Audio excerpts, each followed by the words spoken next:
Activity without calculator section. If x and y are positive integers and 2x minus 4y is equal to 3, what is the value of 16x over 256y?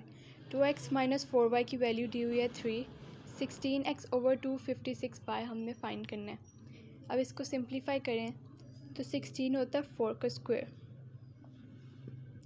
अब नीचे भी वही base लानी है ताकि basis same हो और power add हो जाए। तो बेस होगी 4, 4 की पावर क्या होगी तो 256 आए, 4 की पावर 4 होता है 256 वाई। इसको सिंप्लीफाई करते हैं, 4 2x नीचे पॉजिटिव है ऊपर जाके नेगेटिव हो जाएगा, multiply by 4 power minus 4y, basis same power z, 4 power 2x power z minus 4y, 2x minus 4y की वैल्यू हमें ऊपर दी हुई है 3, तो यहाँ पर हम 3 लिख देंगे